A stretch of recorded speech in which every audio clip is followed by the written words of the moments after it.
Bienvenue, chers téléspectateurs, sur Gabon 24. Komi Tsou est notre invité. Il est conseiller régional du PNUD sur les questions de la zone de libre-échange continentale africaine. Vous le savez, nous sommes à la conférence des ministres en charge du genre et de la promotion de la femme de la CAC. Bienvenue à vous, monsieur. Merci, hein, c'est vraiment le plaisir. Il s'agit pour nous de parler de la place de la femme dans la zone de libre-échange continentale, puisqu'on parle d'autonomisation, on parle également de prise en charge de la femme par elle-même. Alors, quelle est la place que la zone de libre-échange continentale africaine donne à la femme? Merci, merci madame. D'abord, il est important de placer dans le contexte ce que c'est que la zone de libre-échange continentale africaine. Aujourd'hui, lorsque vous voyez nos économies, ce sont souvent des économies de taille réduite. Nous parlons par exemple du Gabon, le marché, c'est moins de 3 millions d'habitants. Nous avons des pays comme le Botswana qui ont une population de moins de 2 millions. Nous avons d'autres pays, Guinée équatoriale et autres. Donc, la taille assez petite de nos économies ne permet pas donc ce qui est souvent appelé économie d'échelle pour les entrepreneurs, pour qu'ils produisent et pour les femmes entrepreneurs puissent produire en quantité. Donc, nous savons aussi qu'en Afrique, surtout les femmes entrepreneurs font face à beaucoup d'harcèlement au niveau des frontières, par exemple, pour faire le commerce intra-africain. Nous savons aussi que les coûts de production sont élevés, les coûts de transaction sont élevés. Et non seulement ça, oui. Il n'y a pas de garantie avec les banques. Effectivement aussi, hein, il y a tout un problème de financement. Donc, ce que la ZLECAf veut créer, c'est de créer un marché unique du continent, de plus de 1,3 milliard d'habitants. Donc, comment créer ce marché? C'est ce que la ZLECAf fait au fait, en réduisant ou en supprimant les barrières tarifaires. Les tarifs seront réduits progressivement jusqu'à zéro et les barrières non tarifaires. Et la ZLECAf a un protocole spécifique sur les femmes dans le commerce qui est en train d'être élaboré. Et ce protocole sur les femmes va spécifiquement avoir des spécificités qui vont résoudre les problèmes. Concrètement, si vous deviez l'expliquer à une femme rurale, qu'est-ce que vous lui direz? Alors concrètement, par exemple, aujourd'hui, on sait que si on veut faire le commerce entre le Gabon, par exemple, et le Cameroun, il y a énormément peut-être de postes douanières. Oui, le corridor, c'est très compliqué de franchir le corridor. Donc, la ZLECAf va réduire, par exemple, le nombre de contrôles. Donc, force les États à réduire le nombre de contrôles. On parle de 10 à 3, par exemple. Il n'y a pas nécessairement de target, de cible en termes de nombre, mais, par exemple, on est en train de voir, au niveau du programme des Nations Unies pour le développement, nous sommes en train d'aider les pays à voir quels sont les postes qui sont redondants. Et donc, on va les enlever, hein, aider les pays à enlever pour pouvoir réduire le coût. Pourquoi la femme se sent marginalisée, étant donné qu'elle est très présente dans le commerce, elle est très présente dans le monde de l'agriculture, même dans le monde de l'automobile? Pourquoi la femme se sent aujourd'hui marginalisée? Oui, est-ce que la zone de libre-échange continentale africaine prend en compte ces spécificités-là? Oui, aujourd'hui, malheureusement pour le continent, malgré que la femme, hein, comme le disent certains de mes collègues, et que moi je suis tout à fait d'accord, la femme c'est le monde. Par exemple, la femme aujourd'hui au niveau du continent, c'est plus de la moitié de la population qui produit l'autre moitié. Hein. Donc, la femme c'est vraiment aussi le continent. Mais malheureusement, dans certains pays ou dans certaines ethnies et groupements, il y a des normes qui font que la femme n'a pas pris toute sa valeur dans la société. Mais aujourd'hui, dans le cadre de par exemple, de cette zone de libre-échange continentale africaine, les spécificités, c'est de donner le pouvoir aux femmes entrepreneurs. Donc c'est pourquoi on dédie un protocole, on dédie des spécificités, on donne tout à la femme pour pouvoir réussir. Maintenant, au niveau de la mise en œuvre, on s'attend à ce que les pays aussi, hein, il y a des avancées par exemple au Gabon, on s'attend que les pays puissent donner des actions. Aujourd'hui, ce matin par exemple, on disait pourquoi, en termes de passation de marché public, pourquoi ne pas réserver 30% par exemple aux femmes entrepreneurs? Oui. Ça se fait au Kenya par exemple. Donc voilà là où on doit aller. Maintenant, la ZLECAf est un cadre.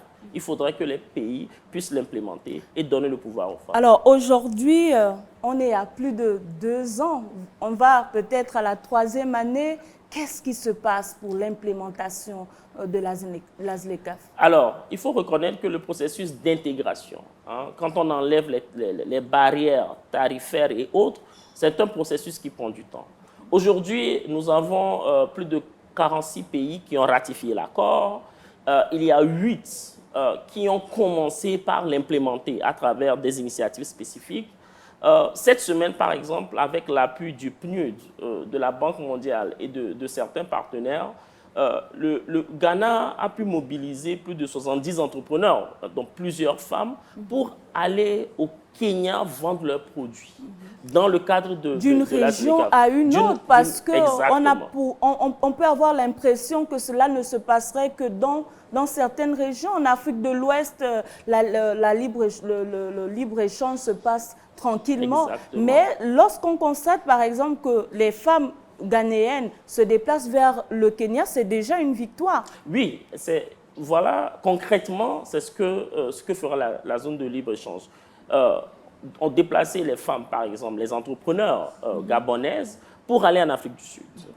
Déplacer les femmes entrepreneurs gabonaises pour aller en Éthiopie. Par exemple, le Gabon, aujourd'hui, a énormément de ressources. Il y a le bois, il y a l'huile de palme pour les huiles comestibles, qui est très demandée sur le continent. Il y a les produits plastiques aussi qui sont fabriqués. Donc, comment faire pour que les femmes puissent avoir accès au marché? Il faut tout un programme. Il faut les sensibiliser. Il faut aussi leur montrer où sont les opportunités. Effectivement, par le biais des formations. Exactement, les biais des formations, des plateformes en ligne. Cette semaine, il y a eu pas mal de discussions. Nous venons de terminer une session sur la ZLECAf. Les femmes demandent à être formées sur comment produire, pouvoir commercialiser sous le contexte de la ZLECAf. Et là, vous touchez le côté qualitatif du produit.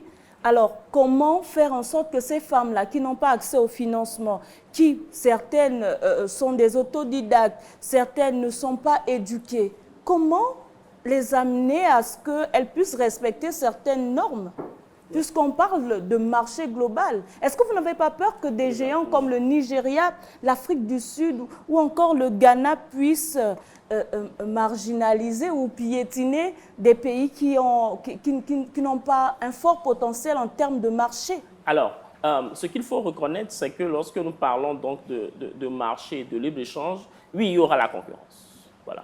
Mais il y a beaucoup d'économies africaines qui souffrent de déficits, peut-être par exemple infrastructures, qui font les coûts de production, par exemple au Nigeria, sont élevés. Donc il ne faut pas nécessairement avoir peur des autres. Il faut voir quelles sont les stratégies plutôt à mettre en place, quels sont les produits sur lesquels le Gabon peut être concurrentiel. En discutant avec M. le ministre du Commerce hier, le Gabon, heureusement, a déjà identifié un certain nombre de produits sur lesquels les femmes peuvent se positionner. Il faut commencer par faire un diagnostic des produits. On a par exemple les États-Unis qui font exemple là-dessus, parce que dans chaque État, il y a, par exemple dans le domaine de l'agriculture, il y a des produits qui sont mis en avant. Est-ce que ce ne serait pas également le cas pour la zone de libre-échange continentale, spécifiquement pour les femmes? Alors, ce qu'il faut reconnaître, que moi je trouve qu'il faudra faire, et nous au niveau du PNUD, nous appuyons, c'est que il ne faut pas qu'on se retrouve à produire les mêmes biens. Effectivement. Sinon, à qui vendre? Donc, il faudra voir, par exemple, si sur le bois, les chaînes de valeur bois, si nous avons le Gabon et le Cameroun qui peuvent se positionner, les autres pays de la région peuvent envoyer leurs matières premières vers le Gabon et le Cameroun pour la transformation. Idem pour l'huile de palme. Donc, on ne va pas se mettre tous des pays dans la sous-région à produire l'huile de palme. Identifions les zones de production, accompagnant les femmes à pouvoir aussi investir en essayant d'accorder des crédits à des taux assez réduits pour les femmes. Le Burundi a créé une banque de femmes dédiée pour les femmes. Pourquoi ne pas en créer au Cameroun, au Gabon et dans d'autres pays d'Afrique? Est-ce que la zone de libre-échange continentale africaine a ce pouvoir-là d'ordonner, sinon nouer des partenariats avec des différentes banques, Banque mondiale, pourquoi pas créer avec les États, par exemple pour le cas du Burundi, la Banque des femmes? Et aussi, j'ai envie de poser la question, est-ce que ce n'est pas stigmatisant de créer une banque spécifiquement pour les femmes? il est temps aussi, des fois, comme on le dit, de saisir les taureaux par les cornes. Vu les défis que les femmes auxquels les femmes font face par rapport au commerce ou à l'accès au crédit, le cas du Burundi a été partagé. C'est un success story qui peut être repliqué ailleurs. Le secrétariat en charge de la ZLECAf, qui est basé à Accra, est en train de nouer des partenariats, par exemple avec la banque africaine d'import et d'export basée en Égypte et d'autres banques commerciales pour pouvoir avoir des lignes de crédit à des taux préférentiels pour les femmes entrepreneurs. Alors, Monsieur Komi-Tsou, quel serait votre mot de fin? Alors, nous attendons que le Gabon puisse commencer effectivement aussi les échanges dans le cadre de la ZLECAf. Le processus est en cours et il faut surtout encourager, trouver des solutions adaptées aux besoins des femmes pour que nos femmes entrepreneurs puissent vraiment bénéficier de ce marché élargi sur le continent. Merci. Ce sera votre mot de fin, Monsieur Komi-Tsou. Je rappelle que vous êtes conseiller régional du PNUD sur les questions de la ZLECAf. Avec vous, nous parlions de la place de la femme dans cette zone de libre-échange continentale africaine. Merci à vous, chers téléspectateurs. Retrouvez-nous sur Gabon 24 pour l'interview.